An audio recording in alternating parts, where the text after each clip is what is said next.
Okay, well, it's 8:03. We're going to go ahead and get started. Some people may dial in as their time permits, but I want to be sure that we have the whole hour.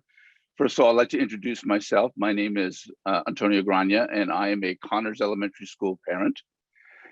And this meeting was created because we had a lot of questions, and we extended an invitation to all pre-K and elementary parents through those schools' PTO members, and then they distributed to their parents that they know. We wanted to give everybody a chance to have yet one more information session. We did receive a lot of questions about the information sessions, and not everyone was able to attend the ones that were either previously virtual or at the high school auditorium. We felt the best way to do this was to extend a invitation to Superintendent Johnson and to the Board of Education, so they could actually come in here, be on the call with you, and answer your questions directly. So that is tonight's call, and I thank you for joining. I do want to issue a few ground rules. There are a lot of folks, and we did want to make sure that everybody got a chance to ask their questions. So we asked a lot of people to pre-submit their questions, and we've collected all those, and we will get through every single one of those tonight as we possibly can. I'm also going to kindly ask people to remain on mute during the meeting because there are a lot of calls, and we do want to give the maximum amount of time to hear from Dr. Johnson and the BOE, our invited guests, as well as to be able to allow them to answer questions. So with that, I would like to welcome Dr. Christine Johnson, as well as the BOE members, and turn the call over to them. Thank you, Antonio. I'm gonna go first. This is Milani Kadamatori. I'm the Vice President of the Board of Education, and on behalf of the board, we just wanted to thank you for inviting us to give information to the people that you've assembled here. We want to let everybody know that we have quite a few questions that come into the proposed new HHS email. That's all one word: proposed new HHS at hoboken.k12.nj.us. And if people have additional questions, I know I said that really fast, but you can find it on our website as well. If people have additional questions, you can certainly add them there. We've also had groups asking questions on that email. And also through that email site, we have set up a number of different kind of what I call small group Zooms. So to the extent that there's anybody on here that knows other people that want information, couldn't have made it to any information sessions, weren't able to, found that they couldn't get enough information on the site. We are happy in the last week to set up as many small group Zooms as we can, just to provide you with information, just like the information that we're providing here. So just wanted to make sure everybody knew that, because sometimes people are a little concerned about reaching out and asking to have a call, but we are all very happy to talk, have Zooms with groups of friends, have Zooms with other groups. Anyone that reaches out to us, we are happy to get on whatever means of communication works for you. Thanks. Oh, you're muted. That's a little habit I have. And so thanks very much. And thanks again for coming. And let me turn it over then to Dr. Johnson. Good evening, everyone. I hope you're having a good night, and thank you for inviting the Board of Education and inviting me to speak this evening. I think the purpose of this meeting is really to provide individuals with the same information that we've been providing at our other informational sessions, and then also to provide an opportunity to ask questions. So with that being said, my responsibility this evening is to provide a little bit of background as to how the Board of Education got to the place that we're at right now, and that is presenting a referendum to the community on Tuesday, January 25th. That referendum question will ask the voters to consider the construction of a new high school on the property, the current site of the JFK Stadium, with a cost of $241 million. So how did we get here? How did we get to a place where we felt as a district that the construction of a new high school was imperative. The process dates back probably 5 years. And approximately at that time, we were noticing an increase in the number of preschool classrooms. And we were also noticing not only an increase in our elementary school enrollment, but an excitement around the enrollment into our elementary schools as well.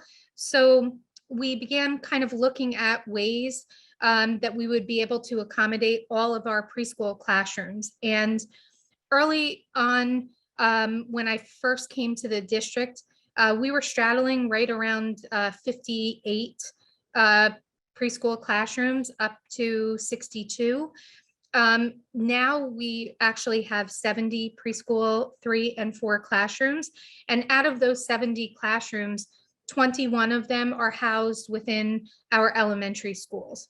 So obviously, one of the things that we began looking at first was, is there a way to preserve space in the elementary school buildings by finding different locations for our preschool classrooms? And we did everything from engaging with local realtors to looking at space, even asking questions about space such as the multi-service center. And luckily we were able to increase the number of preschool classrooms. For example, at St. Francis, we had classrooms housed at Hope's Rue building.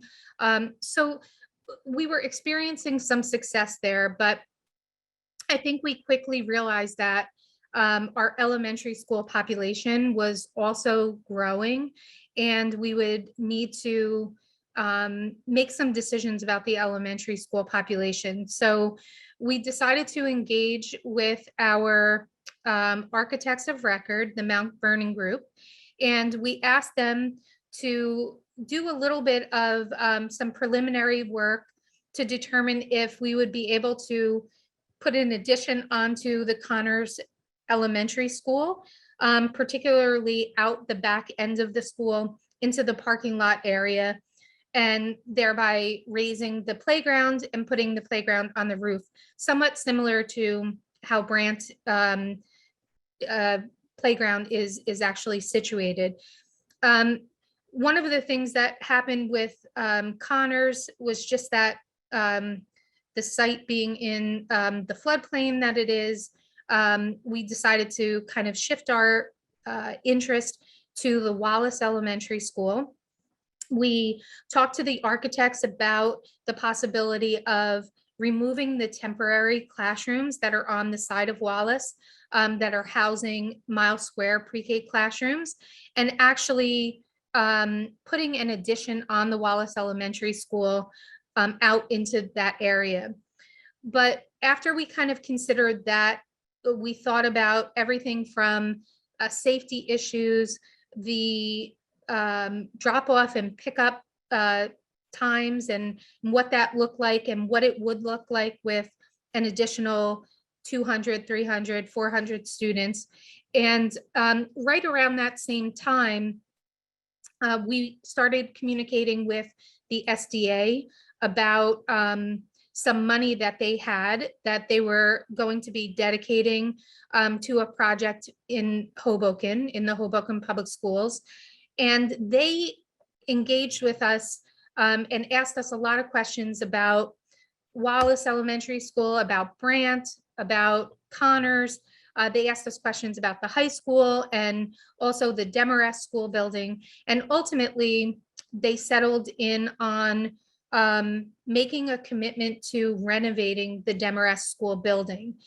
And pretty early on with the demographic study that we had done, they quickly kind of realized that the benefit would be to convert the Demarest School building into a 4th elementary school.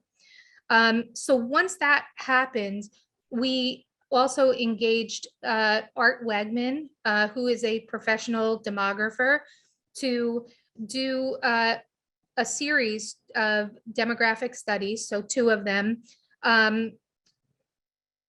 in such a way that he would also include not only the survival cohort rate, but also the development conditions in Hoboken, and attempt to come up with a projected number in 2 categories. One using the method by which most school districts use, and that is just the survival cohort rate.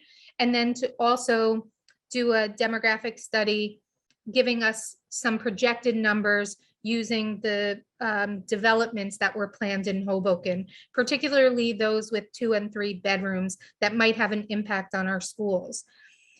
And so once he did that and we assessed what that demographic study was like, and we had a commitment from the SDA for the $30+ million to renovate the Demarest School building, we engaged in some conversations together about our long-range facilities plan and came up with a kind of final version of presenting the long-range facilities plan with a new high school, the middle school students transitioning from the Demarest School building to the current high school building, and converting Demarest to a 4th elementary school. And in the long-range facilities plan, the idea was that in looking at our projections in the demographic study in 2030, 2031, which really is only 8 years away, we felt that a long-range facilities plan that laid our schools out in that particular manner would position the district for all appropriate measures and means moving forward to that kind of 8-year mark, and make sure that we were prepared and the Board of Education was efficiently and effectively providing an efficient and thorough education for all students.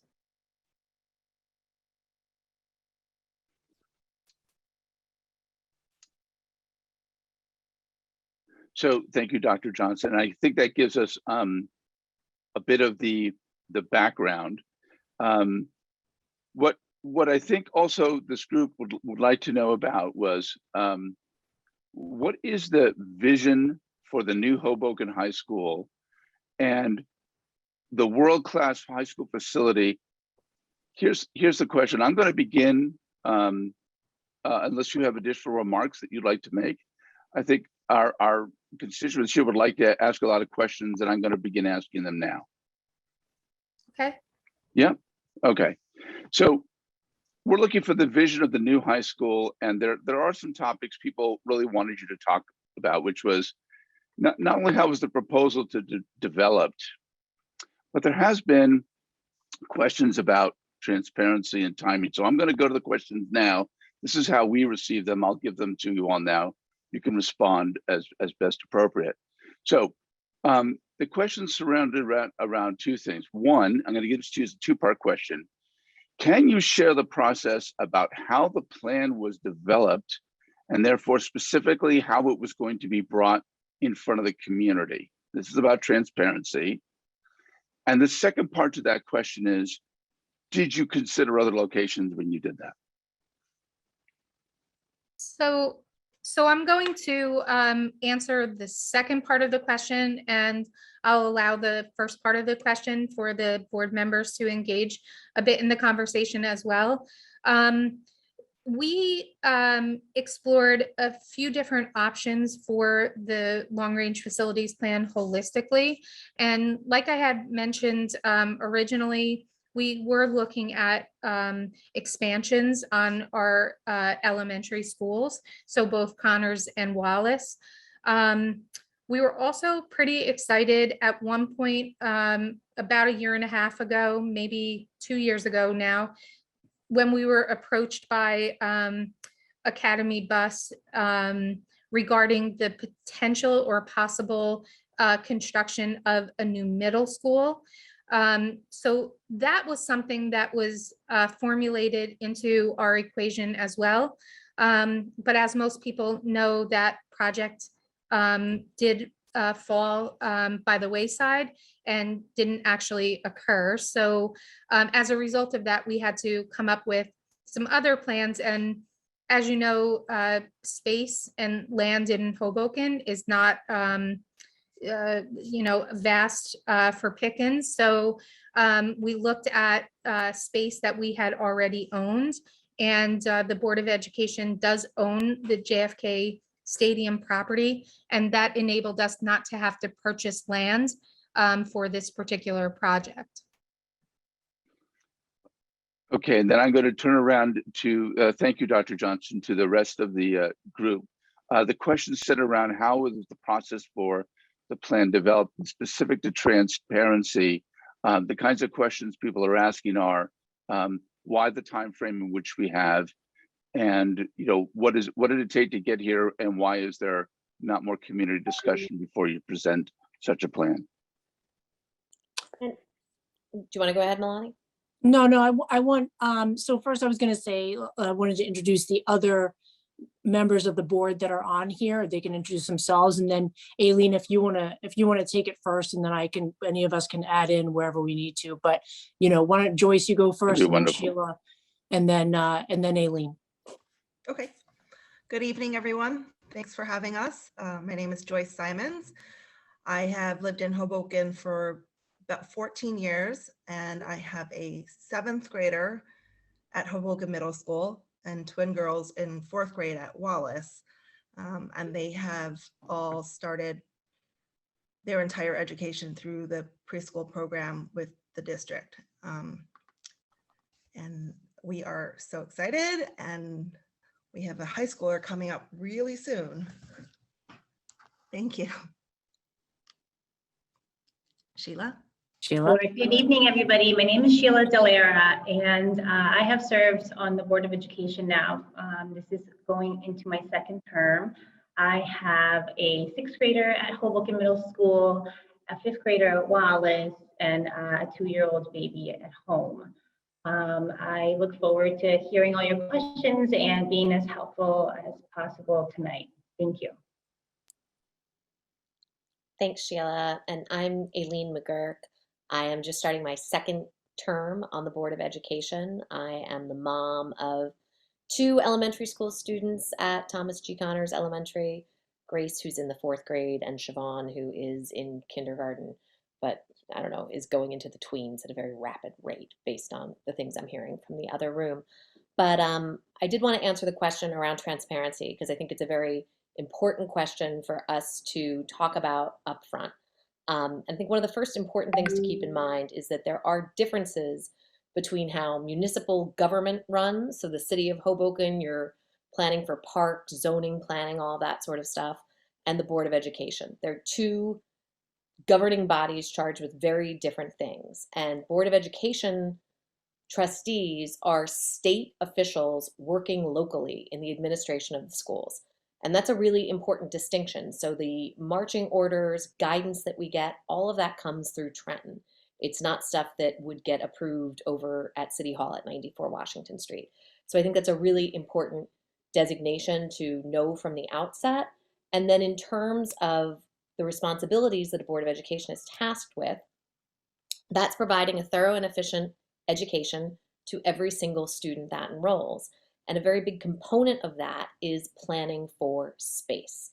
So with a project like this, that is the result of this long-range facilities planning process that Dr. Johnson initiated fairly early in her tenure in Hoboken, when the time came that the realization was, gosh, these other spaces can't be expanded or they don't meet the need. By the time the process of thinking about this new high school started, it's a pretty lengthy process to get it to the point of state approval when it's ready to bring to the voter for referendum. In this particular community, we don't have a lot of choices of where to put a high school. And I know even today I saw some suggestions from various people in elected office in Hoboken that, gosh, the Northwest Park or here or there. That takes a lot of coordination with city government. And I think, despite who we may support in city government is individuals when you go out to vote, I think we can all agree that the wheels don't really turn all that quickly. And when you look at the population increase that exists in Hoboken over the last 10 years, an increase of 20%, when you look at the school district increased enrollment, the need is very urgent. The need is now. So when this project was fully state approved, the Board of Education made the decision to bring the project as it was submitted to the state directly to the voter out of a sense of urgency. And the reason behind that is the increased enrollment that we're seeing with a middle school that is nearing capacity and elementary schools that are close to capacity, and 3 of those buildings being close to 100 years old. And then the other sense of urgency is around what's happening with interest rates. The Federal Reserve has predicted interest rates to go up 3 times during the course of 2022 and potentially another 3 times in 2023. So if we were to have agreed as a board that, hey, you know what, we'll hold this for an April referendum or potentially a September referendum, because the referendum dates that the state of New Jersey makes available to boards of education, we would very well be in a situation where there could be at least 1 to 2 interest rate increases in that amount of time. And that amount of input would not greatly change anything about this facility. When you dig into what's present in this facility, it is all things that support the current curriculum of Hoboken High School. What's different about it is that you have to have a stadium on the roof. And when you put a stadium up on the roof, that creates a lot of usable space underneath. So the space underneath is designed to support that curriculum, but also there is the ability, with the way the building is designed, for community use of those amenities in hours outside of academic times. And I think that is a really great bonus of having a building designed the way that we needed to design it to keep our teams playing within the city of Hoboken, but also creating this additional space within the building. That was a really long answer to the question, but I hope that that touches upon the important threads into why this is a process that certainly is very transparent, because at the end of the day, every single registered voter in Hoboken has the chance to say yay or nay, but also why waiting until April or until September was simply not something that we could do in good conscience, because the cost will go up. I wanted to add to that, because there's also, I assume that Antonio embedded in that question is the why not November, which I've received a lot in person as well as in emails. And I mean, sorry, Malai, I just want to add, Yeah. I don't know if it's embedded or not. I'm just reading the questions as we receive Okay. them. So Well, yeah. I'm reading into it because this is a question I get all the time. So I wanted to cover it. But the true honest truth is that, you know, November was a little fast for us to get it together, but also I in full disclosure, you know, we really didn't want this to be politicized. We wanted this to stand on its own for the voter to look at without a lot of noise around it, and to be able to say yay or nay to just this thing, as opposed to people getting involved and saying that they have say on it. You know, no offense to city council and the mayor's office, but because, as Aileen mentioned, we are separate entities and run in our own lanes, we did not want this to become politicized in that way when it really shouldn't be, and bring it to the voter and, you know, the city to say, do we want this or do we not want this, without all of the political noise around it. Thank you. And I do have other questions, other areas, and I don't want to jump and miss those. But we did get a question up in the chat, Dr. Johnson, and I think it relates to this. So I'm going to give it now. And the question is, how did the Southwest Middle School proposal fail? It seems more helpful to build a middle school, given that that's where the pressure point is and more predictable in terms of enrollment numbers. May I answer this question? Yeah. I'd love to answer this question, only because I literally look out my window at the land on which the proposed middle school would have existed. So if you dig into the Southwest redevelopment plan, the land that was owned by Academy Bus that they proposed the new middle school to go on was sort of, it's in the middle of their stretch of property, which runs from Patterson Avenue to Observer Highway. The far southern part of that now is what is the Southwest Pop-Up Park. This would have been sort of in the middle of the property where there's a small church called Go Ye Therefore Ministries, oak construction. It's a one-level brick building. So it looks like commercial and really only has some activity around it on the weekends. That was roughly the area they wanted to put the school in. And the school itself looked to be a very nice school, probably would have handled the number of students that the district would have needed. But what came along with that was, in order for Academy to build the building and give the district a long-term lease, that would have come at much higher density for what Academy Bus wanted to build on the remainder of their property. By much higher density, I believe it was plus 200 units over what they're already approved for in the Southwest plan. So it would have been Academy getting a lot back, the district getting a building that would have been a lease.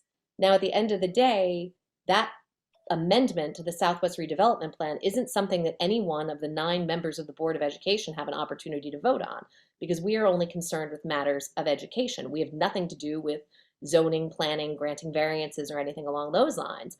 But a decision was made at the city council level that this plan wasn't palatable and it wasn't able to be moved forward because it required such a significant deviation from the Southwest redevelopment plan, which other people building in this portion of Hoboken, where I happen to live,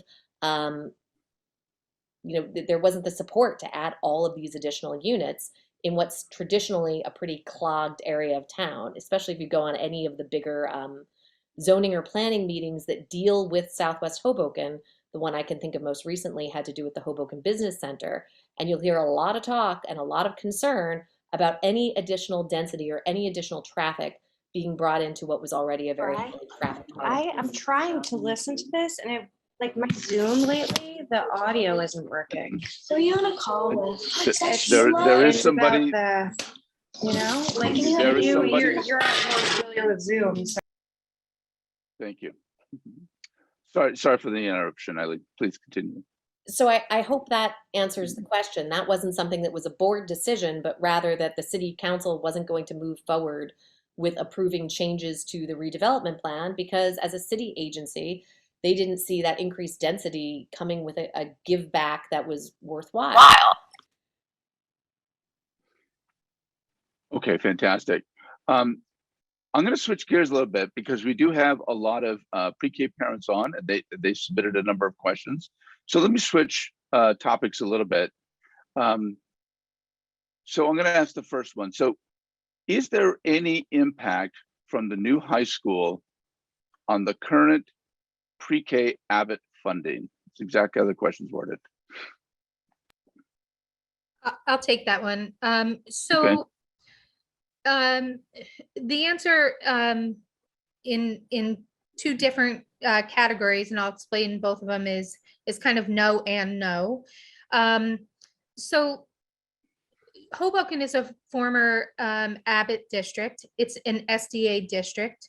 Hoboken falls under both the School Facilities Act for funding through the SDA, and also falls under the Early Childhood Act, which provides aid to former Abbott districts for preschool.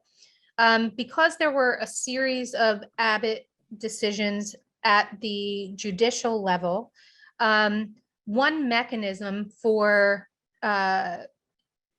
changing those districts that are part of the group, the former Abbott group that fall under these 2 acts, would be that there would have to be a judicial change. And, the likelihood of that happening is pretty high. But in addition, that would not be solely directed at the city of Hoboken. That would come into a larger context regarding all former Abbott districts. Another method by which Hoboken could, or any district could, come out of the former Abbott status, or actually come in as a district that would be funded under the SDA, would be through legislative means. And that has not happened. In all the years, districts have only been added to the list of SDA districts. They have not been removed. And then finally, there is, someone had asked the question about a mechanism for the Commissioner of Education. Commissioner of Education falls under the State Board of Education as well. And so neither have any kind of regulatory powers. And as a result of that, the recommendation would ultimately make its way to the legislature. And basically, a district in this case would go to the Commissioner of Education and present their case as either being added to the list of former abbots or asking to be removed from the list of former abbots, but not necessarily a determination or a decision on the part of the Commissioner of Education on his or her own to remove a district. And like I said, to date, there have not been any districts removed from former abbot status. And we do not see the likelihood of Hoboken being in that position, especially not as a result of this particular construction project or proposed project. Okay, given that there was a part two to this, then I think relates, which is how then does the long-range facilities plan help support the actual pre-K program itself, and does it?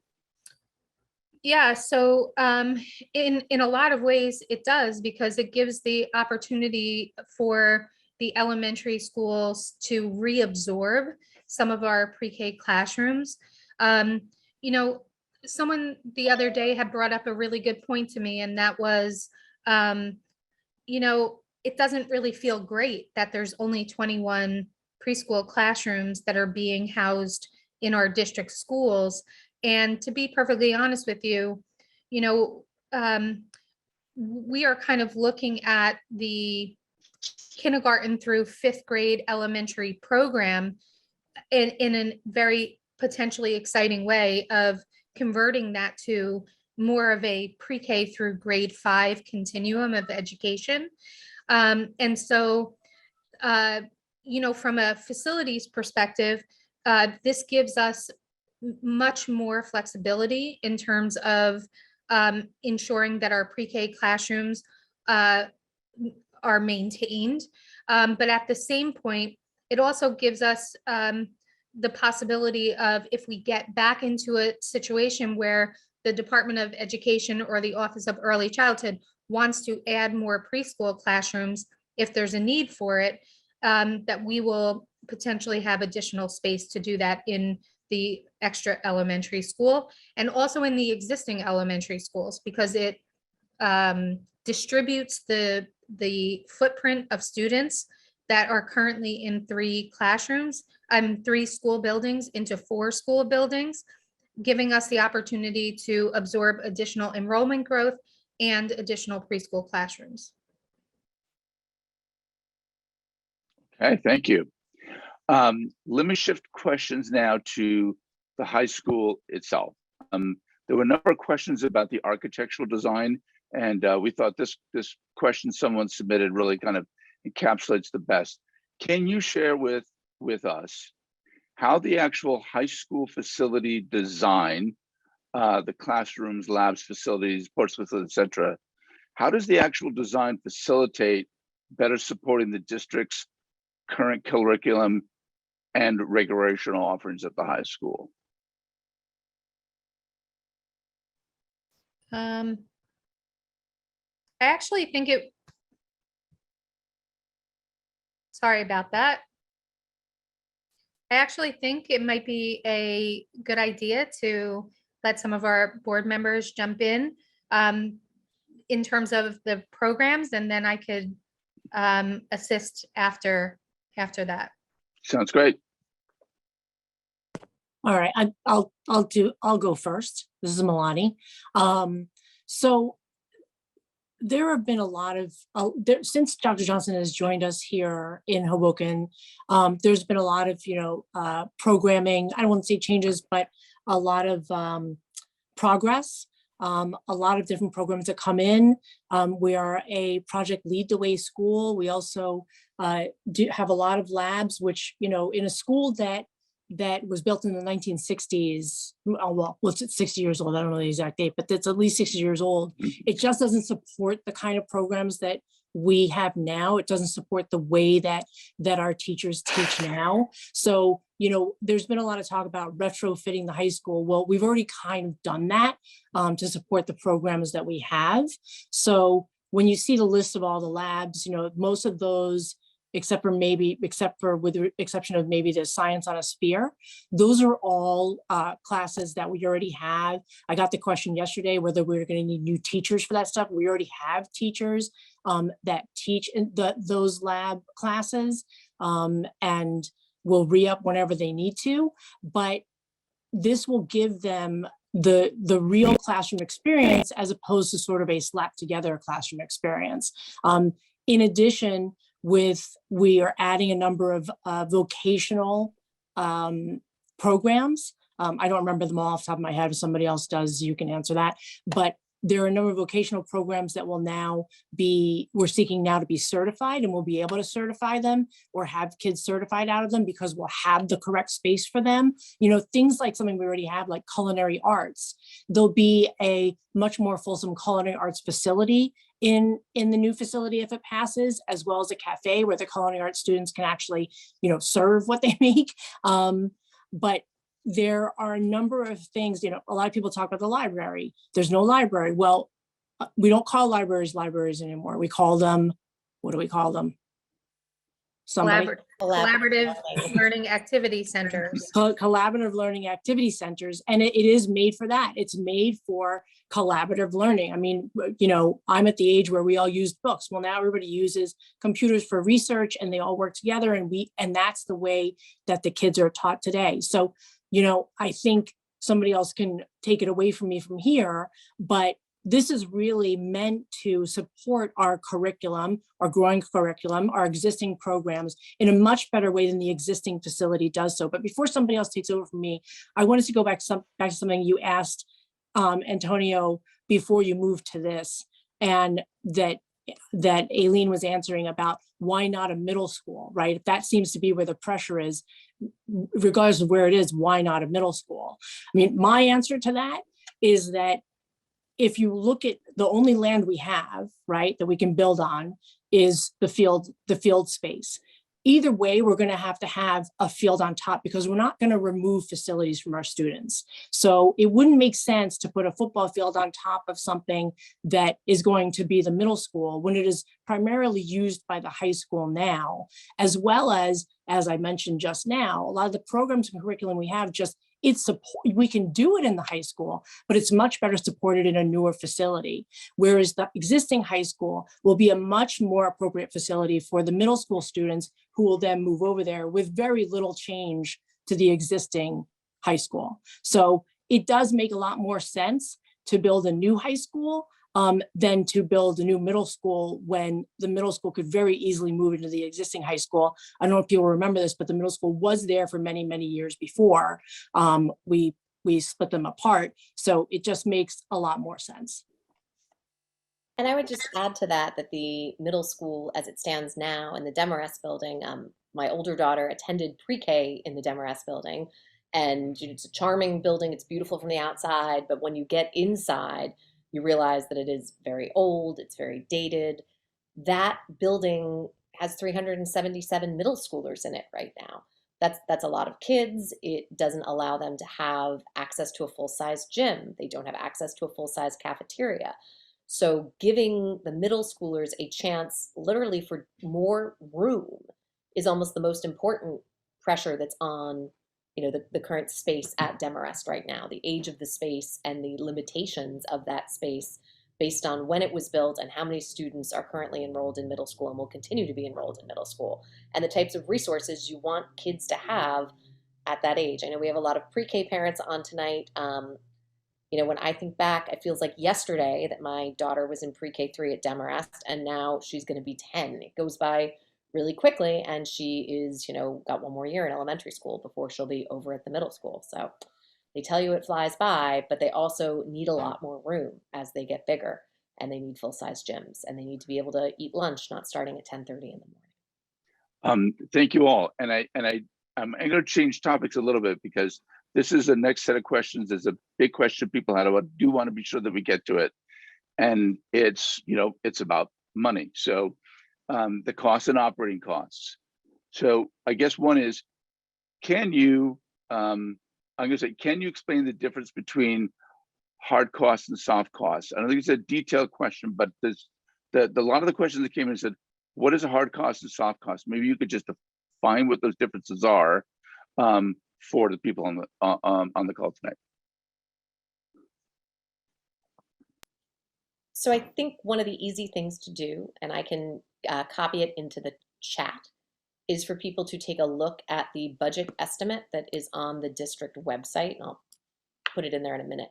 When you think about hard costs versus soft costs, your soft costs are things like your feasibility study, your project management, architecture and engineering, furnishings and equipments.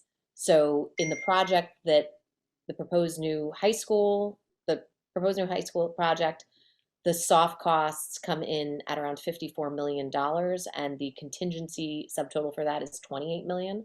Then if you look at the hard costs are pretty much what they sound like. You're talking about your foundation, your superstructure, your exterior closure, your roofing, staircases, finishes, plumbing, HVAC, fire, electrical, site preparation, which is a big thing, site improvements to make sure that you get the field to the point where it's ready to have this structure on it. It's all of your construction trades things. And that winds up to be, so it's $186 million, including the contingencies. When you back the contingencies out of that, it is $155 million and change. Don't quote me on my math, but I will post the link to that in the chat so everybody can go in and look at it. But your hard costs are very much kind of the things you would think of as being hard and durable, and the soft costs are a lot of that engineering, manpower, design, and all of those types of things. Okay, and then I'm going to ask a follow-up question that actually came to the chat, but it's related, so I want to be sure it gets in. And it says, regarding the cost of the proposal, it is so largely due to the rooftop track and field. That's a question. It is, quote, hard to make sense of the price tag versus other recent high schools, e.g. Union City, adjusting for the target capacity, end quote.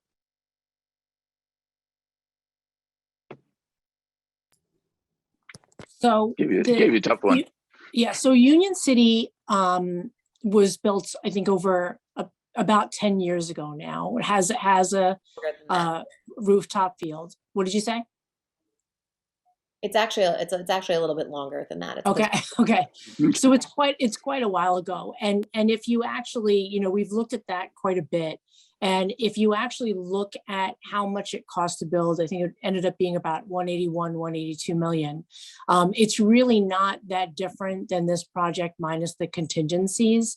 The difference here is that, and I have seen the comments or questions attributing cost to putting the field on the roof.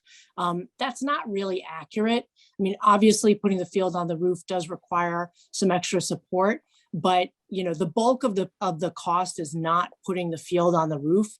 The structure itself and everything that's in it, just the actual structure, which would be there anyway, is the bulk of the cost.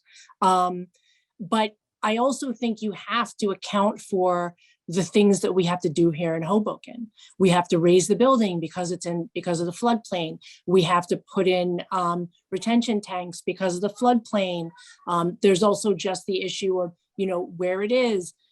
I think we all know here in Hoboken that things for some reason, are a little bit more expensive to build, especially because of the flooding. So we do have those extra things that Union City did not have when they were planning the building of that building. It's also, as I said, more than 10 years later, and a lot of things have changed in the last 10 years. So that is the difference. I'll just throw in there that I've also heard the comparison to the high-tech building, which is just, completely different. You're talking about a completely different space, North Bergen, a completely different building with no athletics in it. Well, they have very little athletics, but not requiring the athletics that we have that are existing programs already. So I can understand the comparison, but I really do think that when you look at it, the comparisons don't make, to me at least, a lot of sense. When you're talking about Union City, you're talking about over 10 years ago,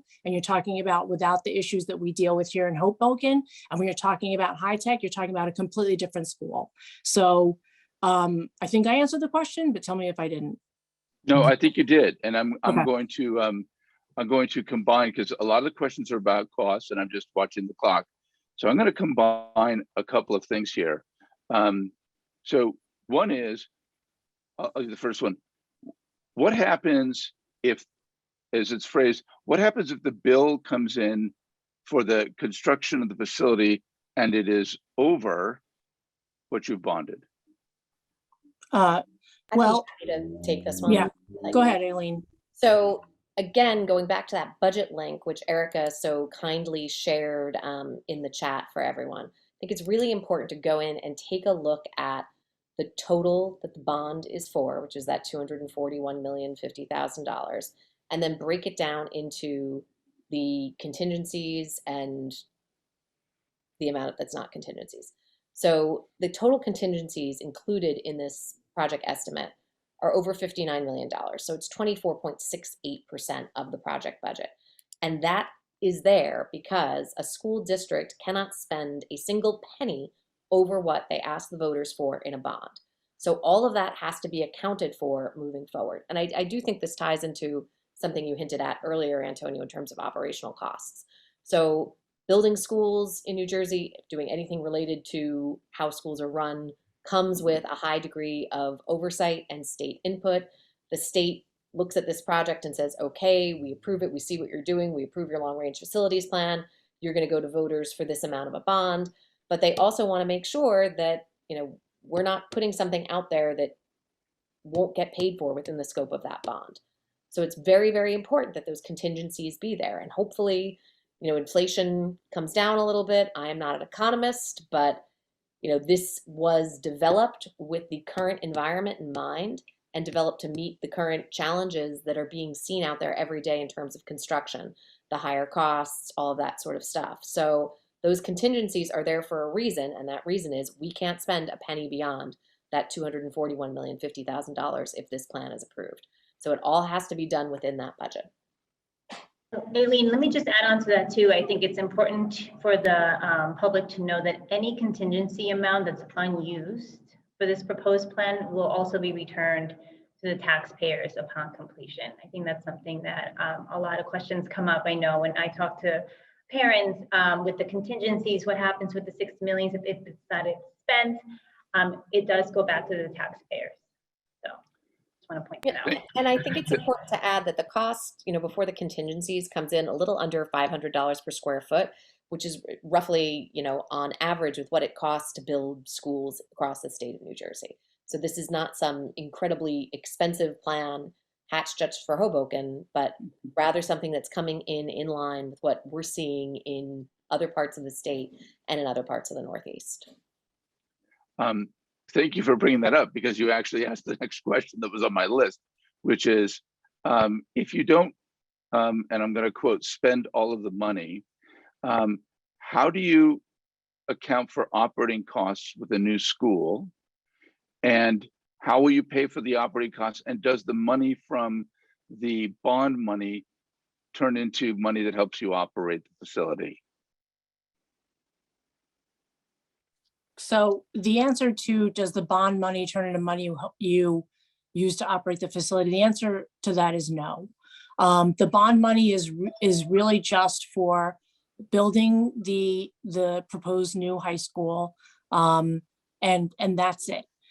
It's not for operating costs going forward. I was going to add that if we don't use all the contingencies, as Sheila said, it does go back to the taxpayer, and it does go back to the taxpayer in the form of, paying down the principal amounts that are due each year following the completion of the project.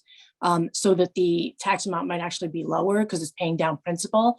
But so it goes to paying down principal, and in that way goes back to the taxpayer because it reduces their tax exposure for the years that we utilize that remaining amount of contingency.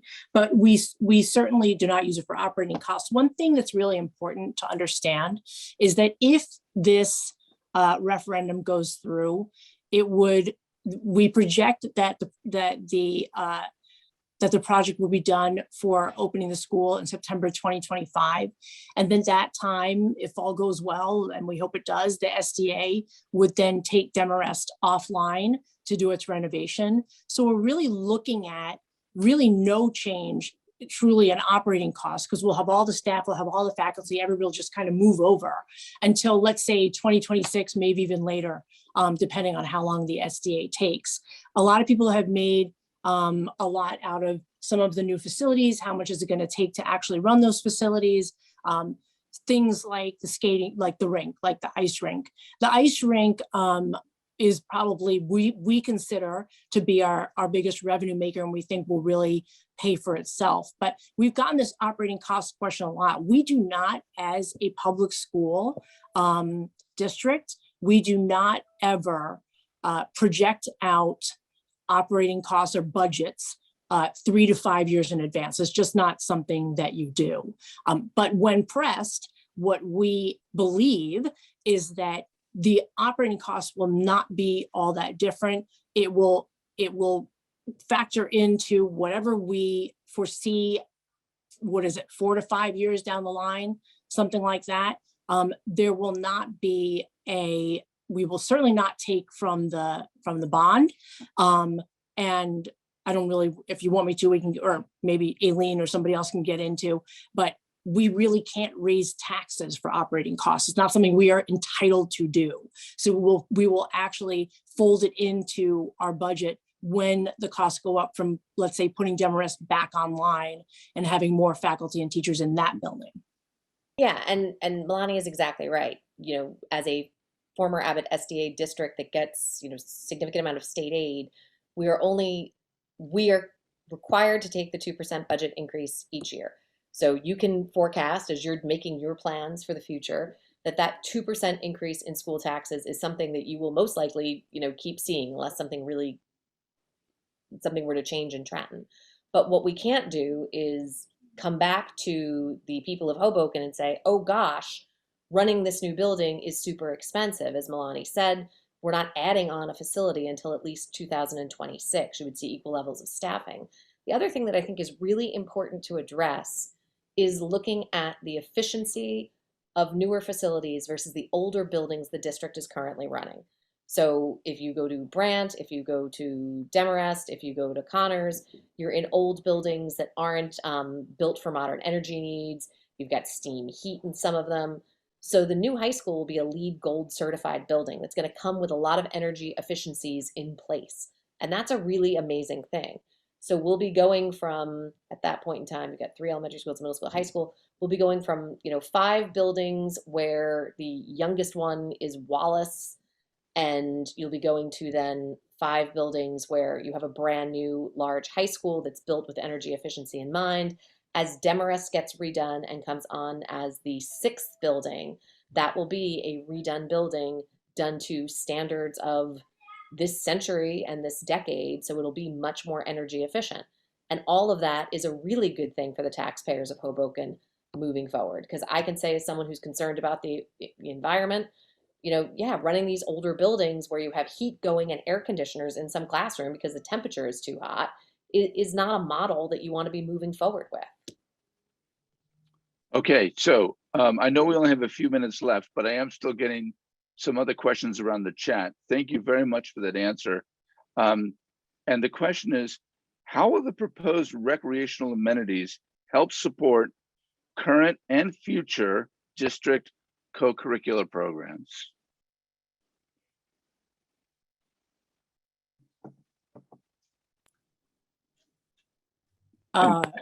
Okay, so I'm sorry, can you read that one again? It was just, yeah, I can. So it's, how will the proposed recreational amenities for the new building help to support either current or future district co-curricular programs? So So much here. what, did somebody else want to answer it? But, obviously we have a very robust Passport to Learning program, Passport to Wellness program in the middle school and the high school. A lot of those programs right now, we do actually take kids out of the district to be involved in. If we had a new facility, we would now effectively have through the existing high school and the new high school, a number of real size gyms, football field that we already have, an ice rink that would be added. We'd have 2 theaters now because we do have a theater program at the middle school that doesn't have a real theater program space. So a lot of those things would be far easier to support with a newer facility that has really almost space that's more swingable in some ways. When you're looking at a facility like the existing high school, for instance, like we've gotten some questions about pickleball, right? We can't really line those old courts for pickleball or for any of the newer things that kids are doing. Whereas the new facility, those can be lined for pickleball or for other things that we are providing to our kids. In addition, we now would have 2 swimming pools, one much nicer than the other, but we would be able to provide swimming lessons. We'd be able to provide, and this is for our students, obviously, we also have a piece in there that we want to provide some of those amenities and make them much more available than now, that our facilities now are to the public, but we would be able to really expand those offerings and kind of double them in some ways. I mean, that would be my best answer. Does anybody have a better answer than me? I would add to it that you're going to see things like the debate team and Harvard Model Congress having dedicated space. The Hoboken High School has award-winning Harvard Model Congress and debate teams and Model UN as well. And I think that those types of programs that really engage students with the world at large are so incredibly important, and they will get dedicated space. Art rooms, the music rooms at the high school, but I'll even wind it back towards the middle school level. And also the high school have, a pool that can have swim meets. The pool at the current high school does not meet the standard to have swim meets at. You'll have a middle school that'll have dedicated arts and music space. It will no longer be on a cart. And I know that at the elementary school level, with COVID over the course of the last couple of years, we've gotten used to specials being pushed in to our children's classrooms versus the kids going over to, like at Connors, they'd be going to Mr. Rizzardo's classroom. And at the middle school, they're pushed in because there isn't the space.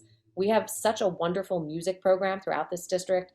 Hoboken has been recognized as the best community in music education. I know that it's something that brings our family a tremendous amount of joy, just being big music lovers and seeing our kids engage with music. Today at dinner, my 5-year-old, she's 6 now, my kindergartner said, "What's an eighth?" And I thought, is she asking about a slice of pizza? And she's like, no, an eighth in music. We learned about it in Mr. Rizzardo's class. Hearing my child talk about music theory in kindergarten and that's something that she's learning is so important. But you want them to have that dedicated room for that by the time they get to middle school. There needs to be space for music and chorus and band to practice. And that's something that we're lacking right now in the current middle school space. If this plan is approved, it allows that to flourish when the middle school moves into the current Hoboken High School. And I think that's such an important thing, to give those programs the actual space that they need to thrive in a city such as ours. Thank you very much.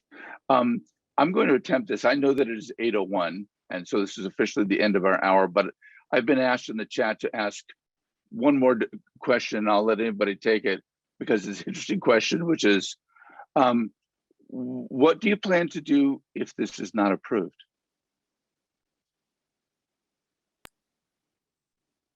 So I think most people know that if this is not approved, we have to wait a full year before we can actually make another proposal. I know there's been a lot of talk out there about that, we'll change it, there'll be a different proposal. Sitting here right now, I think I speak for all those, we don't have some other proposal in our back pocket.